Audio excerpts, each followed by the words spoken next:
Sveiki, šiandieną aš, Giedrė Valbasytė ir mano kolega Aleksandras Petručionis pristatysime finansinę priemonę bei paskolas Startuok. Taigi, koks yra šios priemonės tikslas? Šios priemonės tikslas yra užtikrinti finansinių šaltinių prieinamumą smulkaus bei vidutinio verslo subjektams, suteikiant paskolas. Šiai priemoniai šiuo metu yra skirta 93,4 milijono eurų ES lėšų. Tai yra sostinės regionai yra skirta daugiau negu 73 milijonai eurų, o vidurio ir vakarų Lietuvos regionui 19,8 milijonai eurų. Kas gali pretenduoti gauti šias paskolas? Tai yra smulkaus ar vidutinio verslo subjektai, kurie veikia ne ilgiau negu 3 metus. Taip pat tie subjektai, kurie vykdo arba ketina vykdyti socialinio poveikio projektus ir veikia ne ilgiau kaip 5 metus. Taip pat Ukrainos juridiniai asmenys, kurie įsteigti Lietuvoje ne anksčiau nei 2022 metų vasario 24 diena ir kurios dalyvis ar akcininkas, narys, dalininkas, pajininkas ar savininkas turi leidimą gyventi Lietuvoje bei veikia ne ilgiau nei 5 metus. Taip pat Ukrainos pilietybę ir ne anksčiau nei 2022 metų vasario 24 diena leidimą gyventi Lietuvoje turintis verslininkas, taip pat veikiantis ne ilgiau kaip 5 metus. Taip pat labai maža arba vidutinė įmonė, kuri veikia ne ilgiau kaip 5 metus ir kurios bent vienas iš dalyvių yra vyresnis negu 55 metų amžiaus ir turi daugiau nei 50% įmonės akcijų. Taip pat vyresni nei 55 metų amžiaus verslininkai veikiantis ne ilgiau kaip 5 metus. Kokie taikomi reikalavimai paskolos gavėjams? Ir kaip vykdomas priskirimas regionui. Taigi priskirimas regionui investicijų finansavimo atveju atliekamas pagal investicijų vietą, o apyvartinio kapitalo atveju pagal paskolos gavėjo veiklos vykdymo vietą. Tačiau jei paskolos gavėjo finansuojamos veiklos vykdymo vietos mes negalime nustatyti arba paskolos gavėjas veikia abiejose regionuose, tai paskolos lėšomis finansuojamos investicijos ar apyvartinis kapitalas finansuojamas verslo finansavimo fondo lėšomis. Kaip skaičiuojamas kliento veiklos vykdymo laikotarpis? Tai kliento veiklos vykdymo laikotarpis apskaičiuojamas nuo įmonės įregistravimo juridinių asmenų registre arba individualios veiklos registravimo mokesčių inspekcijoje datos iki paraiškos pateikimo paskolos davėjų datos. Kliento veiklos vykdymo laikotarpis vertinamas pagal ilgiausiai veikiančią įmonę, atsižvelgiant ir įvertinant visas su klientu susijusias įmonės, taip kaip numatyta bendrosios išimties reglamente. Kasgi tai yra susijusios įmonės, trumpai apžvelgsiu kriterijus, kas laikoma susijusiomis įmonėmis. Tai įmonės laikomos susijusiomis, jei atitinka bent vieną iš šių nurodytų kriterijų. Tai yra, viena įmonė turi kitos įmonės akcininkų narių dalyvaujančių įmonės kapitale balsavimo teisių daugumą. Taip pat viena įmonė turi teisę skirti ar atšaukti daugumą kitos įmonės valdyme, įmonei suteikta teisė daryti lemiamą įtaką kitai įmoniai, arba viena įmonė yra kitos įmonės dalyvė bei viena kontroliuoja daugumą šios įmonės dalyvių balsų. Taip pat vertinama ir įmonių susietumas per fizinius asmenis, tai yra, kai dėl to paties fizinio asmens ar kartu veikiančių fizinių asmenų veiklos yra susiformavęs bent vienas iš prieš tai nurodytų ryšių ir šios įmonės verčiasi tokia pačia veikla ar susijusia veikla tose pačiose rinkose ar susijusiose rinkose. Bei ar įmonė yra netiesiogiai susijusi per kitas vieną ar kelias įmonės ar investuotojus. Šioje vietoje svarbu paminėti, kad susijusios įmonės vertinamos jau pateikus paraišką ir iltei gavus akcininkų struktūrą bei įmonių bendrą vaizdą. Kasgi yra socialinio poveikio projektas, kai įdarbinami socialiai pažeidžiami asmenys arba vykdant veiklą sprendžiamos visuomenės socialinės problemos bent vienoje iš šių sričių.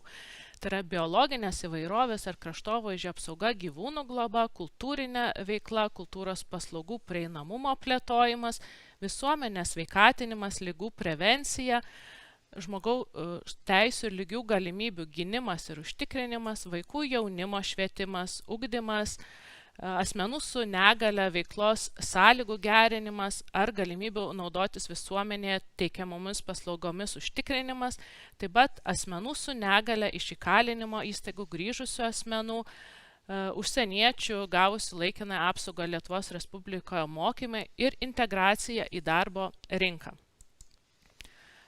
Kurių išlaidų ILTE nefinansuoja, kai kreipiatės paskolų pagal priemonę Startuok. Taigi paskolos gavėjo turimiems finansiniams įsipareigojimams finansų įstaigoms vykdyti ar paskolos gavėjo turimiems finansiniams įsipareigojimams perfinansuoti, tai paskola šiam tikslui negali būti paimta. Taip pat dividendams kapitalui formuoti, supirkti savas akcijas, paraiškos paskolai ar verslo plano parengimo išlaidoms padengti, žemę įsigyti, kai skiriama daugiau nei 10% paskolos lėšų sumos, taip pat išlaidoms, kurios buvo finansuotos ar apmokėtos ar finansuojamos iš ES fondų, kitų ES finansinės paramos priemonių ar kitos tarptautinės paramos ar nacionalinių lėšų.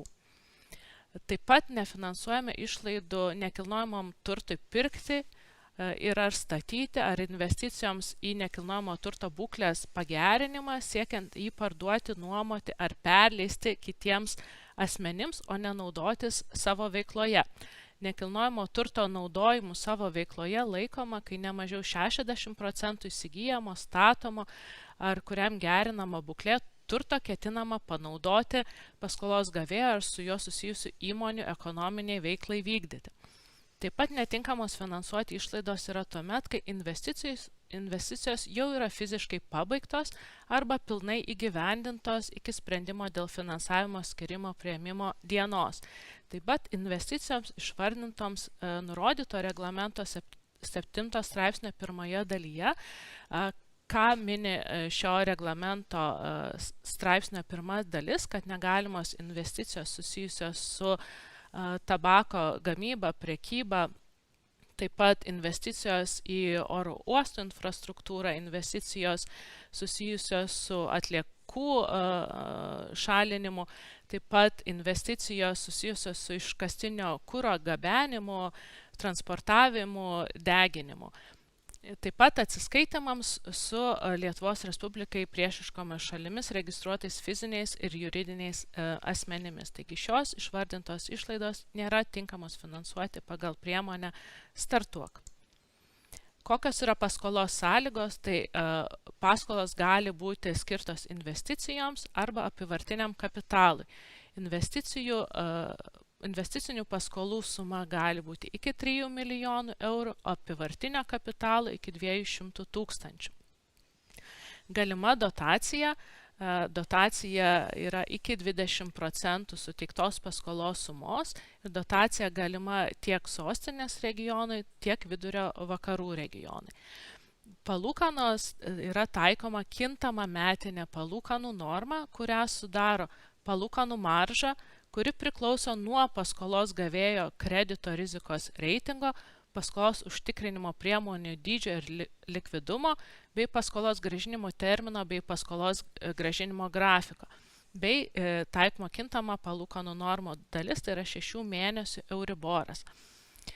Kadangi tai yra lengvatinės paskolos, paskolos metiniai palūkanų normai yra taikoma nuolaida. Taigi 70% nuolaida taikoma šiems paskolos gavėjams, tai yra vykdantiems socialinio poveikio projektus, Ukrainos juridiniams asmenims ar verslininkams, mažoms ir vidutinėms įmonėms, kurių bent vienas iš dalyvių yra vyresnis nei 55 metų amžiaus ir turi daugiau nei 50% akcijų, ar vyresniems nei 55 metų amžiaus verslininkams. Tuo tarpu įmonėms ir paskolų gavėjams veikiantiems ne ilgiau nei 3 metus taikoma 50% nuolaida metiniai palūkanų normai. Kokios yra kitos paskolos sąlygos? Tai projektas turi atitikti reikšmingos žalos nedarimo principus ir šis principas yra taikomas Vidurio ir Vakarų Lietuvos regiono projektams. Paskolos sutarties terminas investicijoms finansuoti turi būti neilgesnis kaip 120 mėnesių, apyvartiniam kapitalui neilgesnis kaip 36 mėnesiai. Taip pat projekte turi būti išlaikytas nustatytas privataus finansavimo ir paskolos lėšų santykis. Tai yra, kai ne mažiau 20% projekto tinkamų finansuoti išlaidų finansuojama privataus finansavimo lėšomis, tarp jų ne mažiau kaip 10% projekto tinkamų finansuoti išlaidų turi sudaryti nuosavos paties paskolos gavėjo lėšos. Ir privataus finansuoto atliktos investicijos į projektą, tai yra apmokėtos projekto išlaidos, turi būti atliktos ne seniau kaip 3 mėnesiai iki paraiškos paskolai gauti pateikimo dienos. Taip pat paskolos pagal šią priemonę ir paskolos lėšos išmokamos ne vėliau kaip iki 2029 metų gruodžio 31 dienos. Toliau mano kolega Aleksandras jums papasakos apie paraiškų teikimo tvarką, dažniausiai pasitaikančias klaidas bei kitus aspektus. Tai sveiki dar kartą, ačiū Giedriui už išsamų priemonės sąlygų išdėstymą. Dabar truputį pakalbėsime apie praktinius niuansus. Jeigu turite klausimų, juos galite užduoti komentarų laukelėje ir seminaro pabaigoje pabandysime juos atsakyti. Tai paraiškas priimame per ILTE paraiškų sistemą, kurią galima rasti paslaugos.ilte.lt. Paraišką turi teikti įmonės vadovas arba jo įgaliotas asmuo. Jeigu teikia paraišką ne įmonės vadovas, jis turi suteikti jam įgaliojimą, kurį galima rasti paspaudus įgaliojimų valdymo mygtuką. Ten yra pavyzdys pačio įgaliojimo, galima pridėti ir savo įgaliojimą, tačiau jis turi atitikti Lietuvos Respublikos įstatymus ir teisės aktus. Taip pat prie tipinių dokumentų formos galite rasti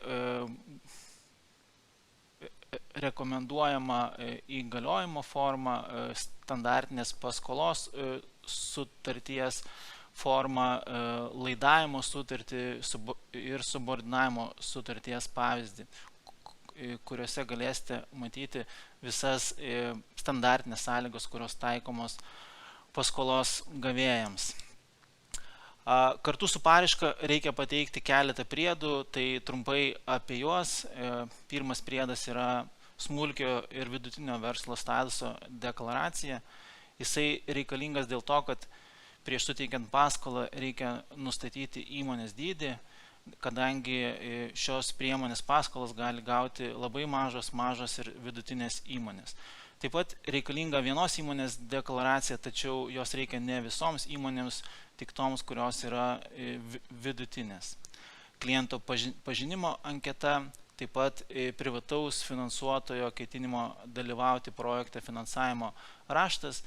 Jis reikalingas tuomet, jeigu įmonės nuosavos lėšos yra finansuojamas ne pačios įmonės lėšomis, bet ateina iš šalies, tai yra akcininkų papildomi įnašai ar paskolos arba trečiųjų asmenų paskolos ar įnašai. Taip pat dokumentai susiję su kliento identifikavimu pagal ILTE paskolų teikimo ir vertinimo tvarkas, tai yra asmens dokumentas ir visi kiti reikalingi dokumentai. Jeigu dėl paskolos kreipiasi verslininkas, veikiantis pagal individualios veiklos pažymą, jis turi pateikti individualios veiklos registracijos dokumentus, taip pat asmens tapatybės dokumento kopiją bei laisvos formos dokumentą, kurioje nurodytų, kokios įmonės jam dar priklauso. Tai yra nurodytų susijusių įmonių ryšius. Vienas esminių dokumentų yra verslo planas. Apie jo niuansus papasakosiu šiek tiek vėliau. Taip pat, jeigu įmonė veikia bent 2 metus, tai reikalingos finansinės ataskaitos, jeigu tai nėra naujos įmonės ir veikia prieš tai esančius finansinius laikotarpius. Kliento finansinių duomenų detalizacijos formą, jį galima rasti mūsų puslapyje internete ilte.lt. Tenai detalizuojami balanso straipsniai, pelno nuostolių ataskaitos straipsniai, taip pat pateikiamos prognozės, kaip įmoniai turėtų sektis pagal įmonės verslo planą. Kitas dokumentas yra paskolos gavėjo valdymo organo sprendimas dėl kreipimosi į ilte dėl paskolos, turto įkeitimo ir paskolos sutarties pasirašymo. Tačiau šį dokumentą galima pateikti jau turint ilte sprendimą dėl paskolos suteikimo. Leidimas gyventi Lietuvoje reikalingas, jeigu įmonės akcininkas ar verslininkas yra Ukrainos pilietis. Motyvuotas paaiškinimas dėl įvykusių pokyčių kliento veikloje ir kitose su paraiška teikiamuose dokumentuose reikalingas tik tokiu atveju, jeigu paraiška teikiama ne pirmą kartą ir pirmą kartą ji buvo atmesta dėl vienokių ar kitokių priežasčių. Tai tame rašte apie motyvuotus pasikeitimus reikia atkreipti dėmesį, kas buvo pirmoje paraiškoje ne taip ir ką klientas pasitaisė, kad šį kartą sprendimas būtų kitoks. Taip pat reikalingas patvirtinimas dėl prekybinių santykių su Rusija ar Baltarusija nebuvimo. Ir reikšmingos žalos nedarimo principo deklaracija, ji taikoma vidurio ir vakarų Lietuvos regionai.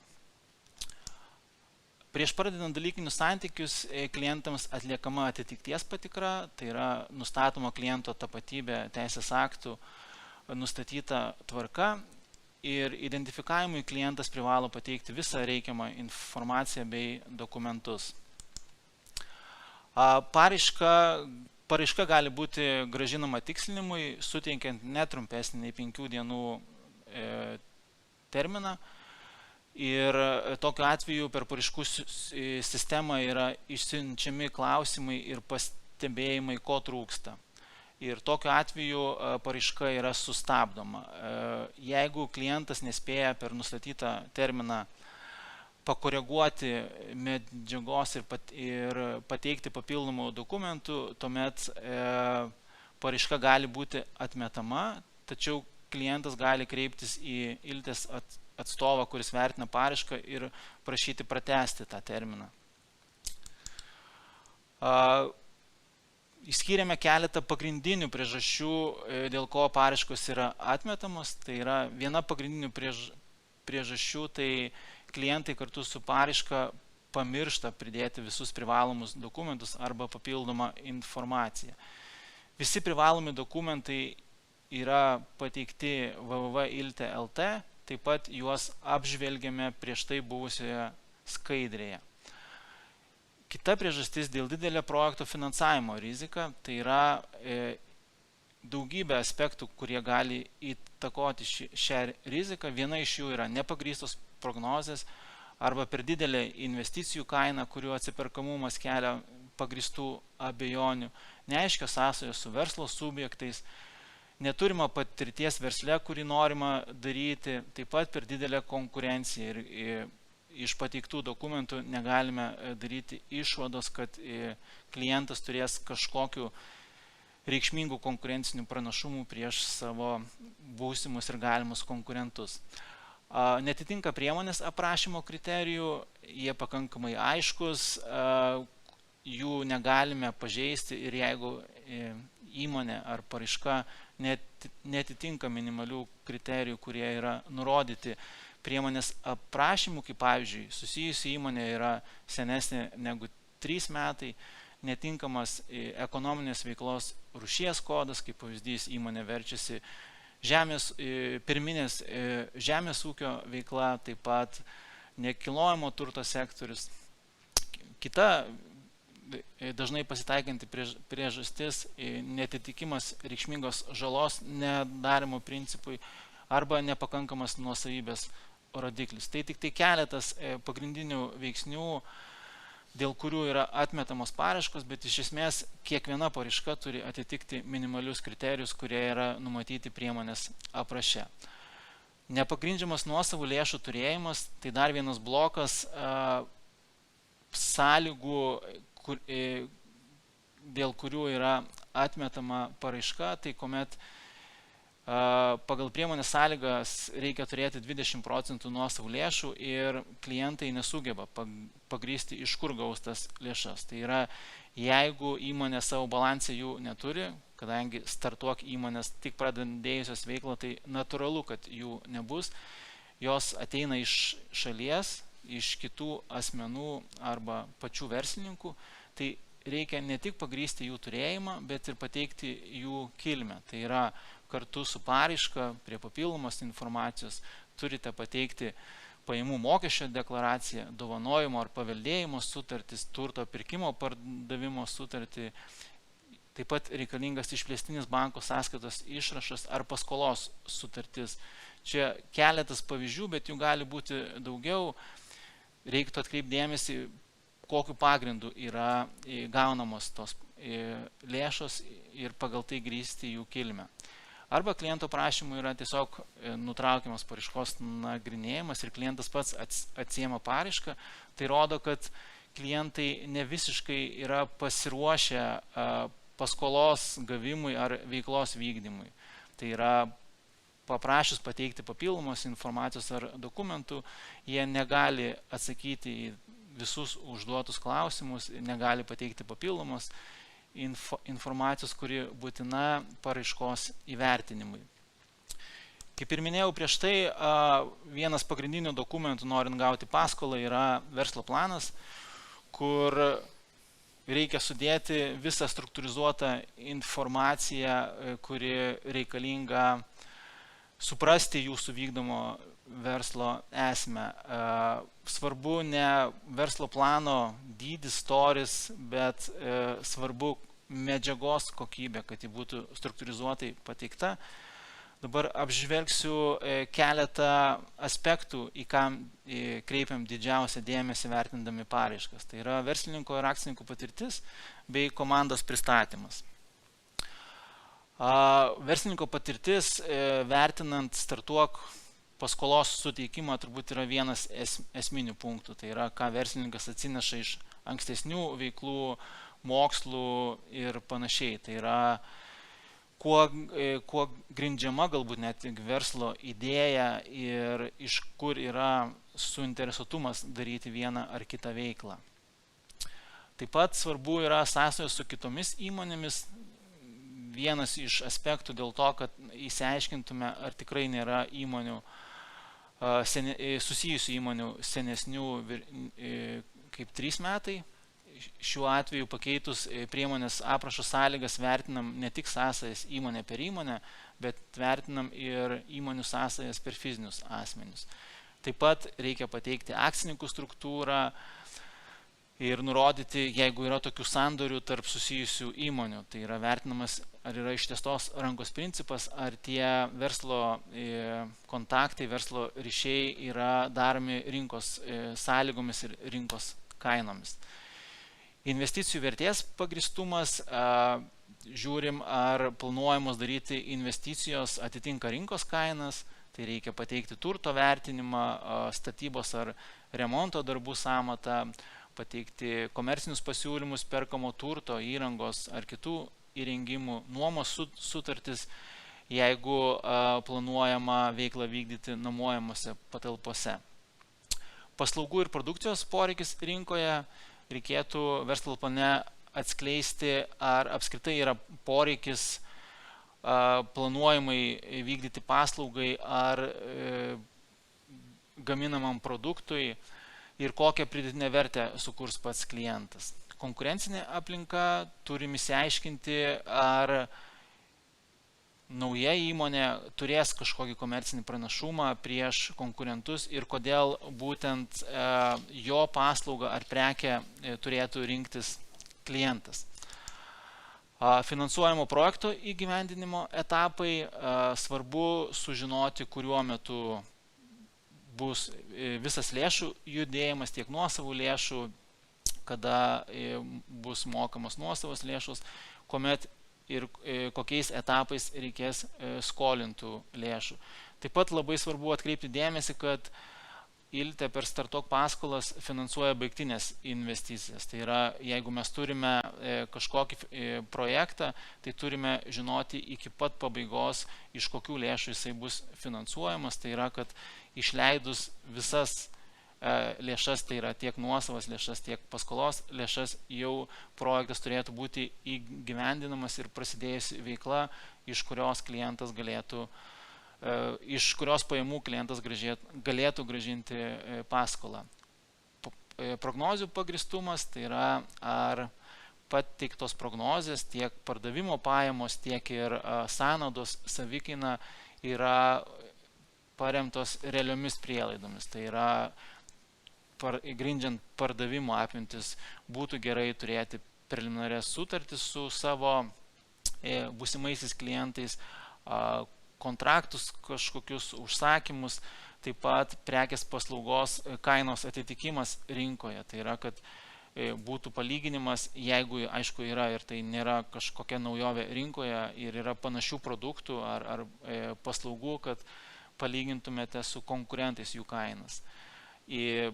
Reikėtų įsivertinti planuojamus pajėgumus, tai yra tiek gamybos ar paslaugų teikimo pajėgumus, užimtumas, jeigu, tarkim, tai viešbutis ar kiek kambarių galėtumėte išnuomoti per mėnesį, kaip pavyzdys. Ir sąnaudos turi atitikti darbo užmokestį.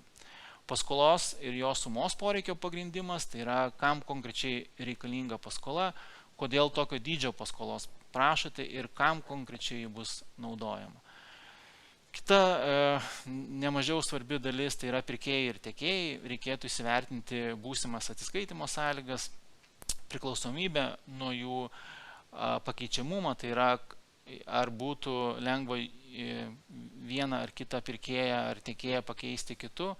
Taip pat reikėtų įsivertinti jų reputaciją, ypatingai tų įmonių, iš kurių pirksite turtą, kuriam bus naudojama paskola. Tarkim, jeigu investicinė paskola, tai iš ko pirksite turtą, tai reikia įsivertinti tiekėjo reputaciją. Ir nuosavų lėšų pagrindimas, tai buvo viena esminių sąlygų, dėl ko atmetam paraiškas.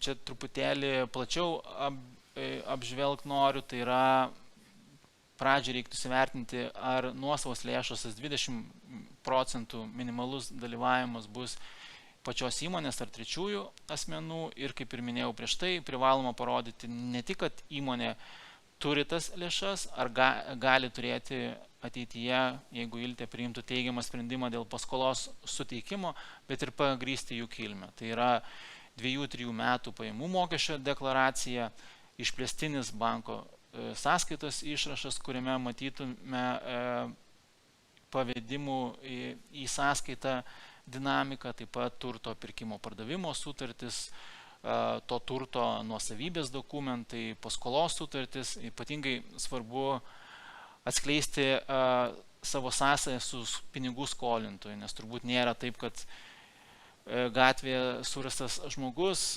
galėtų skolinti lėšas ir taip prisidėti prie jūsų projekto įgyvendinimo. Tai reiktų atskleisti, kokios sąsajos sieja su pinigų skolintoju.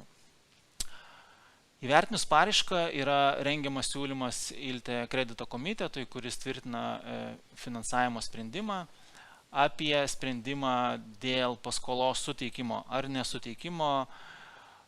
Klientas gauna informaciją per paraiškų sistemą ir sprendimas galioja 3 mėnesius.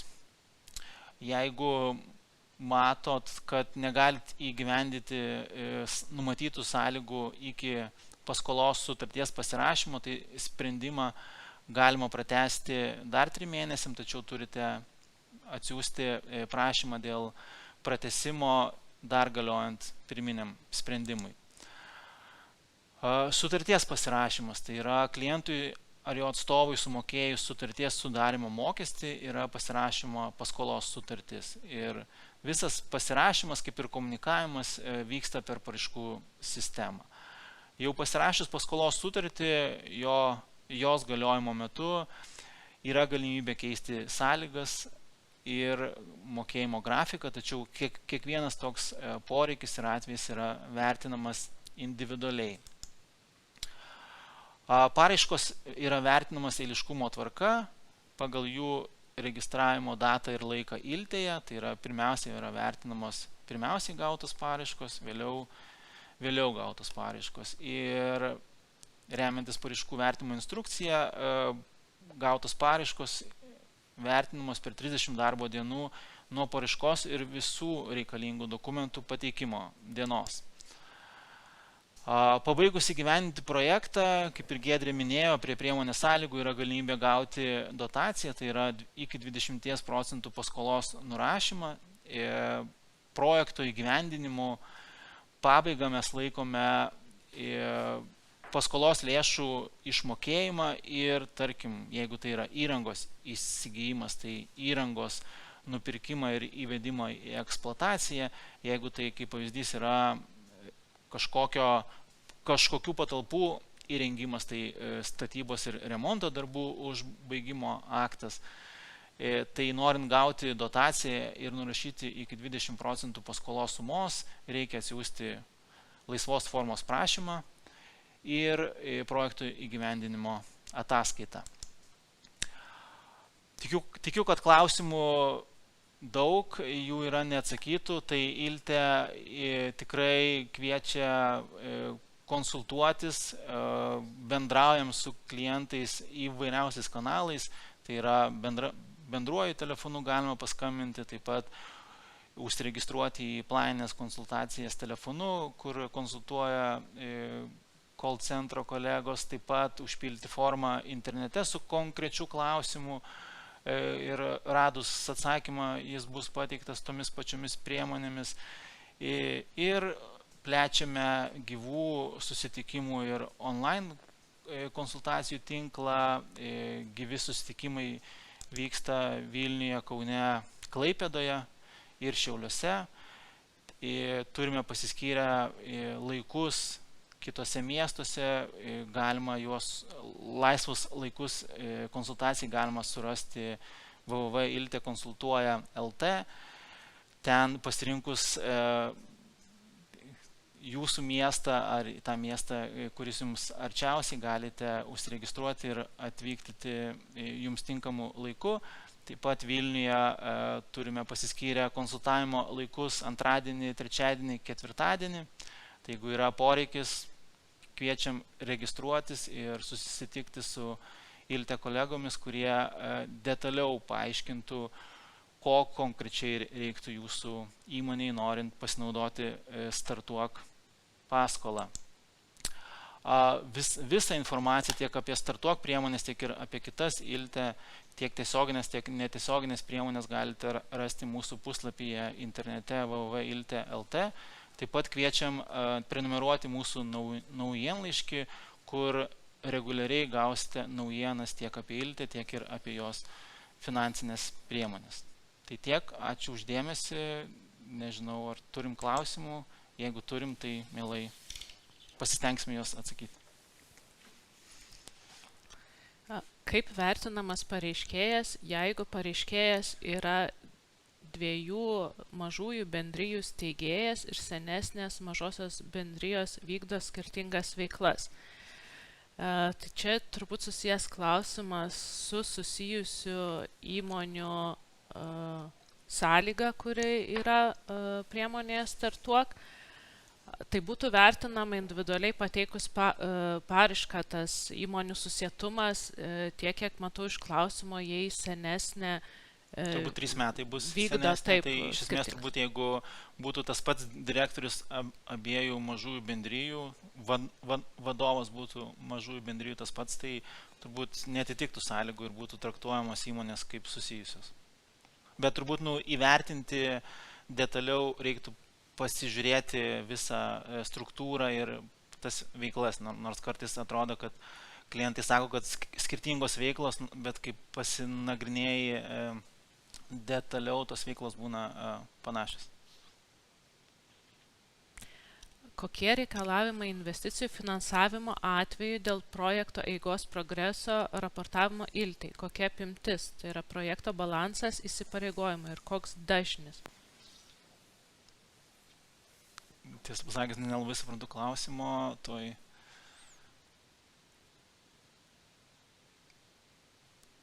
čia jeigu ar reikia ILTAI teikti finansinės ataskaitas, tai pagal bendrasias paskolos sutarties sąlygas reikia pateikti pelno nuostolio ataskaitą ir balansą kartą per metus. Jūs jį turite pateikti registrų centrui ir ILTAI. Tai standartiškai turbūt kartą per metus finansinės ataskaitos ILTAI turi pasiekti, kad iš esmės sektume, kaip jums sekasi. Detalesnis turbūt vertinimas vyksta, jeigu paskolos gavėjas kreipiasi dėl kažkokios sąlygos keitimo ar grafiko keitimo, tai tuomet jau vertinam detaliau. Dar turim klausimų? Jei vienas bendrovės akcininkų turi 25% akcijų ir skolina įmonei lėšas, ar jo kiti turimi verslai būtų vertinami, nustatant ilgiausiai veikiantį susijusį asmenį? Čia turbūt vėl iš tos pateiktos informacijos sunku spręsti, taip labai tolimas šūvis, jeigu 25% turėtume nesieti kaip susijusių, bet vėlgi yra visokių bet. Jeigu jis pagal turėtų lemiamą įtaką, tai reikėtų vertinti tokį atvejį išsamiau, turint visus duomenis, tai jeigu klausimo davėjas norėtų išsiaiškinti tiksliai, tai reikėtų užsiregistruoti į nuotolinę konsultaciją, bet taip iš to, kas yra nuogų, kaip sakyt, skaičių, tai iš esmės turbūt nereikėtų sieti, bet galutinis atsakymas galėtų būti pateiktas išnagrinėjus visą informaciją. Teikiam paraišką, turėjom nuosavų lėšų, turėjom užstatą, pareiškėjas turi 2 senesnės įmonės, kurios vykdo sėkmingas veiklas. Veiklos nesusijusios su socialiniu verslu. Nauja įmonė turi pranašumą, patirtį, tačiau telefonu buvo pasakyta, kad nefinansuos, nes pareiškėja vertina taip. Buvo registruota mažoji bendrija, kuri registruota 2015 metais, todėl naujas juridinis asmuo negali dalyvauti šioje programoje. Prašome pakomentuoti pareiškėjo galimybės, jei pareiškės atitinka kriterijus. Amžius virš 55 metų, neįgalus asmuo turi 2 mažasis bendrijas. Turbūt vėl mes apie tą patį kalbam, kad vertinama pagal tą informaciją, kas yra, ir tos sąsajos ar veiklos susiję ar nesusiję, tai jeigu vertinam per fizinį asmenį, bet fizinis asmuo ir ten daro lemiamą įtaką, jisai vertinamas kaip įmonė ir dėl to traktuojam kaip susijusią. Tai panašu, kad čia buvo patraktuota, kad ta susijusi įmonė yra senesnė negu 3 metai, čia jeigu į socialinį verslą, tai senesnė negu 5 metai. 5 metai, taip. Bet turbūt į 2 mažų bendrijų savininkas ar dalyvis yra tas pats, tai dėl to taip ir buvo sutraktuota. Čia tie pasikeitimai yra po vasaros, nuo rugpjūčio 29. Taip. Ar nuosavo lėšų dalis turi būti pagrįsta jau teikiant paraišką, ar užtenka ketinimo rašto, kad su privačiu finansuotoju? Tai suprantam, kad turbūt jeigu įmonė tik įkurta į savo sąskaitoje nelaikys tų 10 ar 20%, tai tikrai pilnai pakanka ketinimų rašto su privačiu finansuotoju, bet reikia pateikti to įrodymus. Tai turiu minty, kad ne tik, kad tas privatus finansinis investuotojas turi pinigų, bet ir to privataus, čia šiuo atveju turbūt privatus asmuo, privataus asmens lėšų kilmės, tai yra reikalingas lėšų kilmės pagrindimas. Tai daugiau klausimų nėra. Ačiū už klausimus ir lauksim paraiškų. Jeigu kas nors turite klausimų kitų, tai prašom registruotis ilte-konsultuoja.lt ir susitikę galėsim išsiaiškinti detaliau visus atsakymus į jums rūpimus klausimus. Ačiū stebėjusiems. Dėkui. Viso.